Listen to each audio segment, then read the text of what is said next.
উপজেলা নির্বাচন নিয়ে আওয়ামী লীগের মধ্যে বিভেদ স্পষ্ট। কেন্দ্র থেকে নিষেধ করলেও এমপি মন্ত্রীদের আত্মীয় স্বজনরা দল বেঁধে নির্বাচন করছে মন্তব্য করেছেন বিএনপির সিনিয়র যুগ্ম মহাসচিব রুহুল কবির রিজভী। দুপুরে জাতীয় প্রেস ক্লাবের সামনে বিএনপির নেতাকর্মীদের মুক্তি এবং মামলা প্রত্যাহারের দাবিতে মানববন্ধনে কথা বলেন তিনি। আওয়ামী লীগ এখন শূন্য মুড়ির চিহ্ন উল্লেখ করে রিজভী আহমেদ বলেন, জনসমর্থন হারিয়ে আওয়ামী লীগের নেতাকর্মীদের এখন বিএনপি নেতৃত্ব নিয়ে মাথা ব্যথা।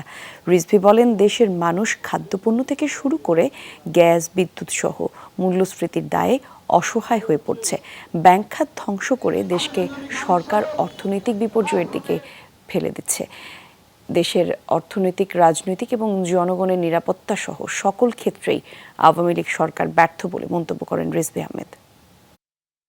এই যে একটা দামি নির্বাচন তারা করতে যাচ্ছেন, যেখানে জনগণের কোনো সমর্থন নেই। আওয়ামী লীগের লোকেরাই বললেন, যারে সব যদি মন্ত্রী, এমপির আত্মীয় স্বজন এরাই যদি উপজেলা নির্বাচনে দাঁড়ায়, তাহলে আওয়ামী লীগের অন্য নেতারা কি করবে? আওয়ামী লীগের কেন্দ্র থেকে তাদেরকে নিষেধ করলো, কারো বউ, কারো শালা, কারো সন্তান দাঁড়াবে না, কিন্তু একজনের কথা শোনেনি, সবাই দাঁড়িয়েছে।